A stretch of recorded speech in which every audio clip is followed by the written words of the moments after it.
நிறைய படங்கள் நல்லா ப்ரொமோஷன்ஸ் பண்ணி தேட்டருக்குள்ள ஆடியன்ஸை கூப்பிட்டுருவாங்க. சில படங்கள் வந்து வேர்ட் ஆஃப் மவுத்தில் சூப்பராக இருக்குன்னு சொல்லி ஆடியன்ஸ் தேட்டருக்குள்ள வந்து பார்ப்பாங்க.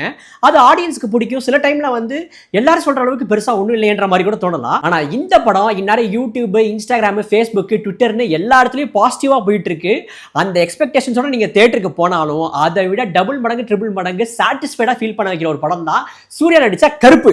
இந்த படத்துடைய கதையை பத்தி பெருசா ரிவீல் பண்ண விரும்பல, நீங்க தியேட்டர்ல போய் பாத்துக்கோங்க. சிம்பிளா சொல்லணும்னா நீதித்துறையில் நடக்கிற அவலத்தை தட்டி கேட்கறதுக்கு நீதி கடவுளான கருப்பண்ணசாமி இறங்கி வந்தா என்ன நடக்கும்ன்றதுதான் இந்த படத்தோட மொத்த கதையுமே. இந்த படத்துக்கு உங்க வீட்டில் இருக்க குட்டிஸை நீங்க கூட்டு போனீங்கன்னா கிளைமேக்ஸ்ல சூர்யா கருப்பசாமியா வந்து ஆடுற அந்த ஆட்டத்தை பார்த்துட்டு இதுக்கப்புறம் கோயிலுக்கு போனாங்கன்னா கருப்பசாமியை கும்பிடுறப்போ சூர்யா அனுப்பு கண்டிப்பா வந்தே தீரும். ஏன்னா அந்த மாதிரி ஒரு பர்ஃபார்மன்ஸை பின்னி படம் எடுத்துட்டாரு. எனக்கு இன்னொரு விஷயம் தோணுச்சு, ஒருவேளை சாய் அபியன்கரும் ஆர்ஜே பாலாஜியும் சூர்யாவோட டையார்டு ஃபேனோ அப்படின்ட்டு. ஏன்னா அந்த மாதிரி ஒரு டையார்டு ஃபேனால மட்டும்தான் இவ்வளோ பக்கமான ஒரு சம்பவத்தை வந்து பண்ண முடியும். காமெடியா இருக்கட்டும், எமோஷன்ஸா இருக்கட்டும், மாஸ் சம்பவமா இருக்கட்டும், அதே மாதிரி ஒரு ஸ்பிரிச்சுவலான பர்சன். அதாவது உங்க வீட்டில் எப்படி சொல்றது, உங்க வீட்டில் அம்மா, பெரியம்மா, அக்கா, தங்கச்சிங்களாம் வந்து நிறைய பேர் இந்த கோயில் சாமி படம் பார்க்குறவங்க, அந்த ஸ்பிரிச்சுவலான விஷயத்துலாம் ஈடுபட்டுருப்பாங்களே, அவங்களாம் இந்த படத்துக்கு கூட்டு போனீங்கன்னா கன்ஃபார்மாக சொல்கிறேன், கிளைமேக்ஸில் அவங்க தேட்டர்லேயே சாமி ஆடுறது கூட வாய்ப்பு இருக்குது. எல்லாருமே போய் கருப்பு படம் பாருங்கள். இந்த ரிவ்யூ உங்களுக்கு பிடிச்சிருக்குன்னு நம்புறேன்.